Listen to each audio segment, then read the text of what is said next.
അഗ്നിപങ്ങളിലൂടെ നടന്നവർ. 90കളുടെ നിറവിലാണ് ആ മനുഷ്യൻ. കാലം ചുളിവുകൾ വീഴ്ത്തിയ ആ മുഖത്ത് പക്ഷേ 1000 കൊടുങ്കാറ്റുകളെ അതിജീവിച്ചവന്റെ അസാമാന്യമായ ശാന്തതയുണ്ടായിരുന്നു. അദ്ദേഹത്തിന് മുന്നിൽ വഴികാട്ടാൻ മുൻഗാമികളുടെ കാൽപ്പാടുകളുണ്ടായിരുന്നില്ല. സ്വന്തമായി ചിന്തിച്ചും സ്വപ്നം കണ്ടും അദ്ദേഹം വെട്ടിത്തെളിച്ച വഴികളിലൂടെ ചരിത്രം അദ്ദേഹത്തിന് പിന്നാലെ നടക്കുകയായിരുന്നു. കാന്തപുരം AP അബൂബക്കർ മുസ്ലിയാർ എന്ന AP ഉസ്താദ്. തനിക്ക് ശരിയെന്ന് തോന്നിയ കാര്യങ്ങൾ ചെയ്യാൻ അദ്ദേഹം ആരുടെയും സമ്മതത്തിനായി കാത്തുനിന്നില്ല. ഓരോ ചുവടുവെപ്പിലും വിമർശനങ്ങളുടെ കൂരമ്പുകൾ അദ്ദേഹത്തിന് നേരെ പാഞ്ഞുവന്നു. തടസ്സങ്ങൾ സൃഷ്ടിക്കാൻ ശത്രുക്കൾ ഇരുളിൽ കാവൽ നിന്നു. എന്നാൽ ഇലാഹിയായ ഏതോ ഒരു അദൃശ്യശക്തിയുടെ സംരക്ഷണവലയം അദ്ദേഹത്തെ പൊതിഞ്ഞുനിൽപ്പുണ്ടായിരുന്നു. അതൊരു തുടക്കം മാത്രമായിരുന്നു.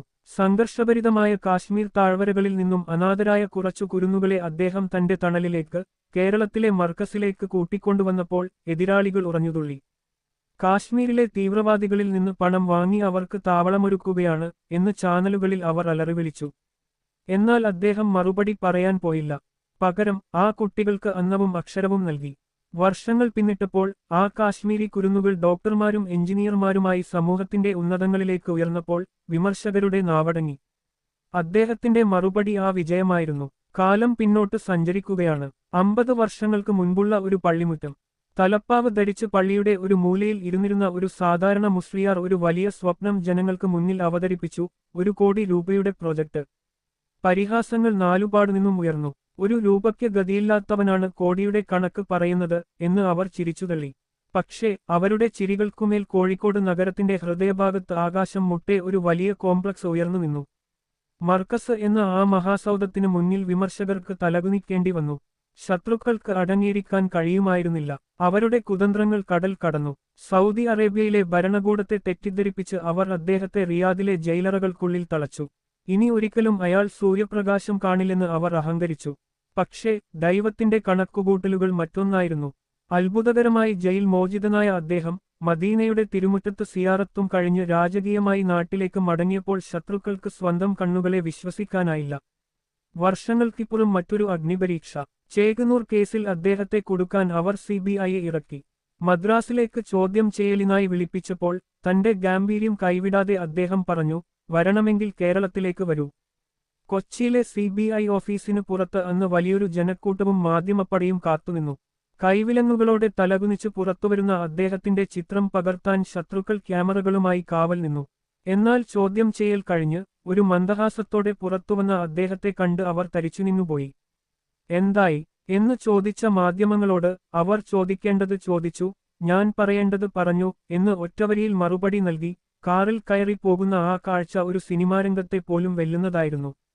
ഇന്ത്യയുടെ ഗ്രാൻഡ് മുഫ്തിയായി അദ്ദേഹം അവരോധിക്കപ്പെട്ടപ്പോഴും അവർ ബഹളമുണ്ടാക്കി. പക്ഷേ ആ പദവിയുടെ ശക്തിയെന്താണെന്ന് ലോകം കണ്ടത് യമനിൽ വധശിക്ഷയ്ക്ക് വിധിക്കപ്പെട്ട നിമിഷപ്രിയ എന്ന പെൺകുട്ടിയെ രക്ഷിക്കാൻ ഒരു സർക്കാരിനും കഴിയാത്ത നയതന്ത്രജ്ഞതയുമായി അദ്ദേഹം മുന്നിട്ടിറങ്ങിയപ്പോഴാണ്. പണ്ട് അദ്ദേഹത്തെ തടവിലിട്ട അതേ റിയാദ് നഗരം പിന്നീട് അദ്ദേഹത്തെ ലോകനേതാവായി വരവേൽക്കുന്നതും പരിശുദ്ധ കാബയുടെ ഉള്ളിൽ പ്രവേശിക്കാൻ സൗദി സർക്കാർ അദ്ദേഹത്തിന് അവസരം നൽകുന്നതും കാലത്തിന്റെ കാവ്യനീതിയായിരുന്നു. മർക്കസിലെ പാവപ്പെട്ട കുട്ടികൾക്ക് പഠിക്കാൻ ഒരു മെഡിക്കൽ കോളേജുമായി സഹകരിക്കാൻ തീരുമാനിച്ചപ്പോൾ അവിടെയും ശത്രുക്കൾ അട്ടിമറി നടത്തി. എന്നാൽ തോറ്റുകൊടുക്കാൻ ആ പോരാളി തയ്യാറായിരുന്നില്ല. പകരം നോളജ് സിറ്റിയിൽ സ്വന്തമായി ഒരു മെഡിക്കൽ കോളേജ് അദ്ദേഹം പടുത്തുയർത്തി. നഗരത്തിൽ സുന്നികളുടെ 4 പള്ളികൾ രാഷ്ട്രീയ ഗുണ്ടകളെ വെച്ച് പിടിച്ചെടുത്തപ്പോൾ നൂറുകണക്കിന് പുതിയ പള്ളികൾ നിർമ്മിച്ചാണ് അദ്ദേഹം മറുപടി നൽകിയത്. നോളജ് സിറ്റിയുടെ നിർമ്മാണം തടയാൻ ലക്ഷങ്ങൾ ഒഴുക്കി അവർ സ്റ്റേ കൊണ്ടുവന്നപ്പോഴും അദ്ദേഹം കുലുങ്ങിയില്ല. ഇന്ന് തങ്ങൾ എതിർത്ത അതേ നോളജ് സിറ്റി കാണാൻ ആ ശത്രുക്കൾ ക്യൂ നിൽക്കുന്നത് കാലത്തിന്റെ മറ്റൊരു തമാശ. ആ ജീവിതം തന്നെ ഒരു മഹാസാഹസികതയായിരുന്നു. ആളിപ്പടരുന്ന അഗ്നിജ്വാലകൾക്കിടയിലൂടെയാണ് അദ്ദേഹം നടന്നുകയറിയത്. വെറുമൊരു മത്സ്യമാർക്കറ്റിൽ നിന്ന് മീൻ വാങ്ങുന്നതോ റെയിൽവേ പ്ലാറ്റ്ഫോമിലിരിക്കുന്നതോ സാധാരണക്കാരനായി നടന്നു നീങ്ങുന്നതോ ആയ ചില ചിത്രങ്ങൾ കാണിച്ച് ഇതാണ് ലാളിത്യം, ഇതാണ് സാഹസികത എന്ന് വാഴ്ത്താൻ എളുപ്പമാണ്. എന്നാൽ യഥാർത്ഥ സാഹസികത എന്താണെന്നറിയണമെങ്കിൽ ഒരു ജനതയെയും അവരുടെ വിശ്വാസങ്ങളെയും നെഞ്ചോട് ചേർത്ത് കെട്ടിപ്പടുക്കാൻ അദ്ദേഹം സഹിച്ച ത്യാഗങ്ങളുടെ ചരിത്രം വായിക്കണം.